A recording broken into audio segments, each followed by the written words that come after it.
Okay, and we're back with number 28. Here we go. I'm so excited. Can't wait. Let's go. Let's do this. All right, first thing I want to do is I want to simplify a factor. Okay. BCF of X. I'm just going to let you know I'm doing this one with my hand. So it might get messy at times, but at least it won't like lag and stuff. That's nice. I can't write very small though. And also GCF of X downstairs as well in my denominator. Okay. Remember now, what cancels out? Our X's cancel. Okay. If our X is canceled, that means my whole is at 0.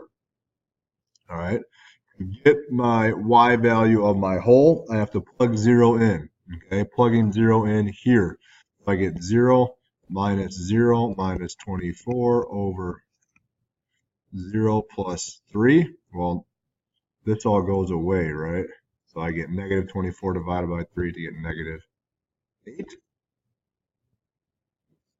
Okay. Try that again. Told you it might get messy. Negative 8. Okay. Whatever. Oh, now, vertical asymptote. Vertical asymptote is my leftovers in my denominator, x plus 3. So x equals negative 3. Okay. Domain. What restrictions do we have? Why is there a slash there? Okay, well, my domain is from negative infinity to negative 3. Why does that keep happening? To negative 3, union, negative 3 to 0. You have to take out the holes as well, and from 0 to infinity. All right. X-intercept, or x-intercepts. I want to factor my numerator a little bit more now to make it x minus 6, x plus 4 all over x plus 3. Well, to find my x-intercepts, I take my numerator and set it equal to 0. So x minus 6, x plus 4 equals 0. So x equals 6 and negative 4. So my x-intercepts will be 6, 0, and negative 4, 0. All right. Horizontal asymptote. Well, this is top heavy. So there will not be a horizontal asymptote. There will be a slant asymptote. Okay. Which means I have to do long division. All right. I have to use long division here. Okay. Or, yeah, long division. And I can use long division here. I can use synthetic division with my simplified version as well. I'm going to do that. I'm going to divide x squared minus 2x minus 24. And negative 3 will go in the box. So I'll have 1 minus 2 minus 24.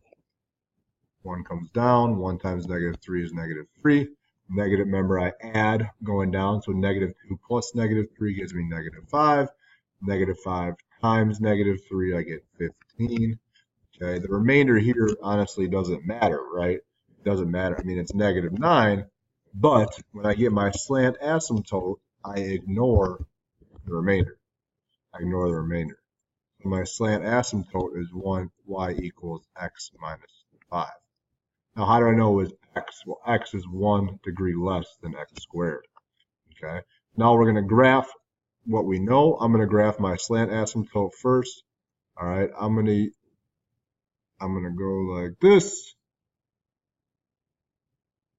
Okay. Remember, you want this to be a dotted line, so watch this. Shoot. Let's go watch this, and nothing happened. Isn't that solid? All right, so I'm going to make this a little bit longer. There we go. All right, I also have another asymptote. I'll just make this one dotted. How about that? My vertical asymptote is negative 3. So here we go, negative 3. Okay, what else do I have? I have to graph my whole 0, negative 8 right there. Oh, buckets. Let's at least make it something else. Okay. A lot harder to graph with your finger. I'm just going to be totally honest with you. 6, 0. Well, that shouldn't go through that. That should be more like that. There we go.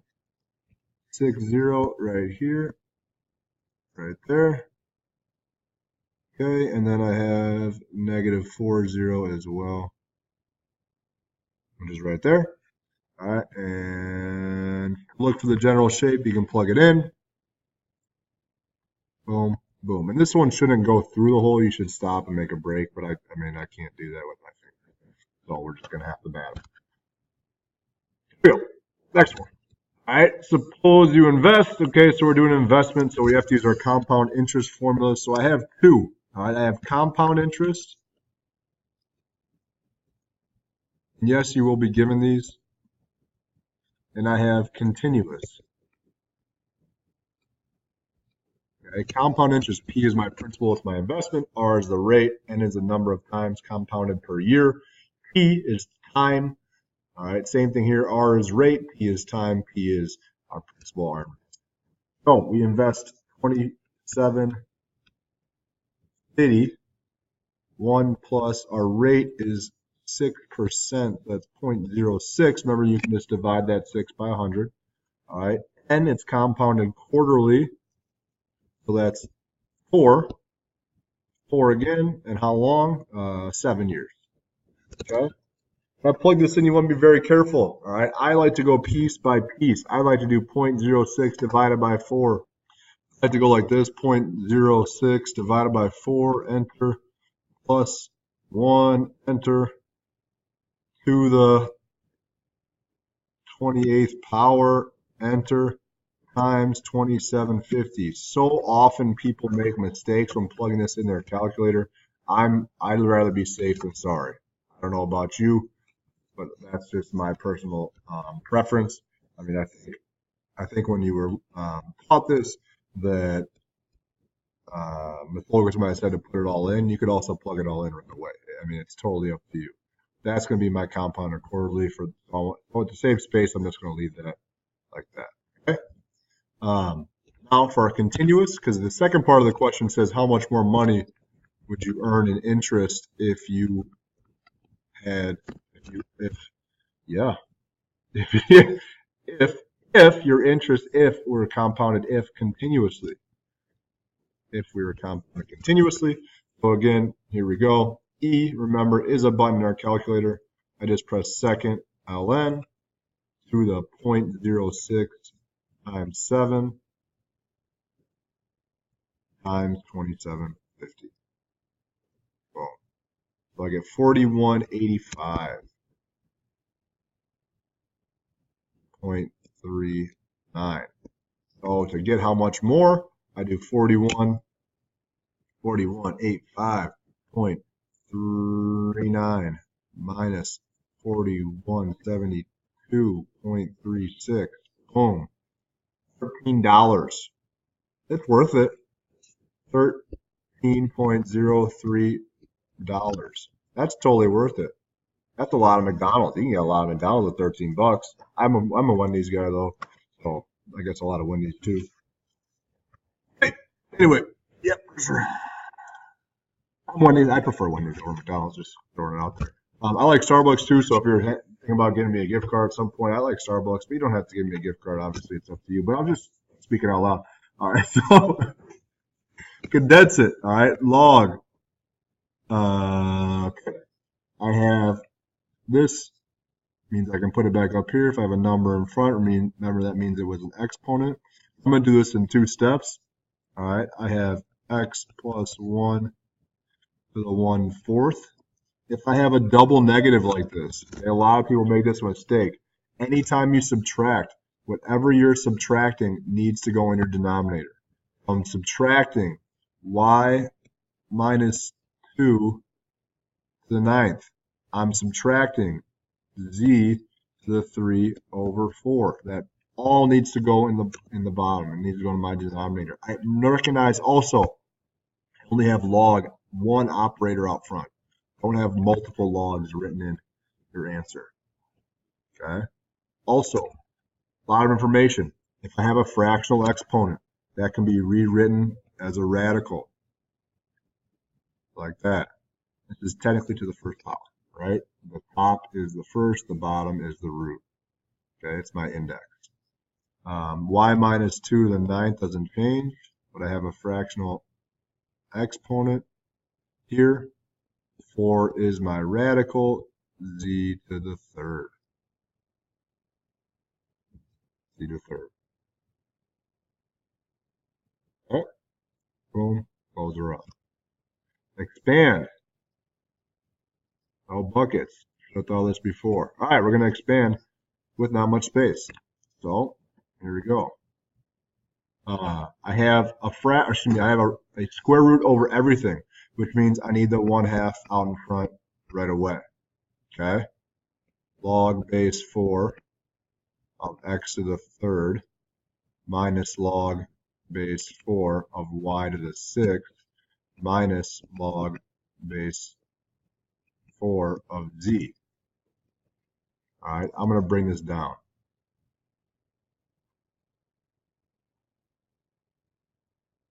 Okay, so now I can take every exponent and drop it in front. So I have 1/2, what is it?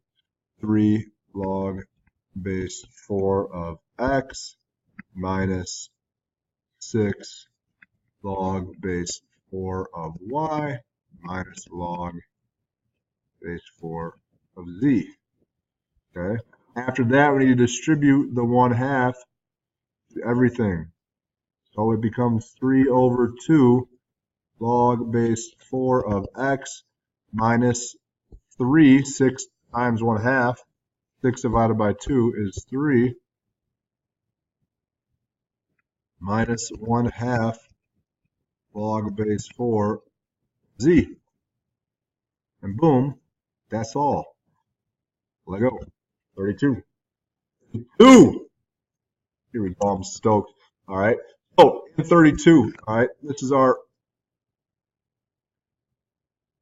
exponential. Remember with exponentials, it's 0, comma b and 1, comma b. Those are our parents. Our b is our base. Remember, b is our base. Our base here is 2. So I have 0, comma 2 and 1, comma 2. Well, that becomes, because of my transformations, all right, I'm moving to the right 3. Right 3 and up 1. Right 3 means I add 3. So right 3 gives me 3, comma, add 1, 3.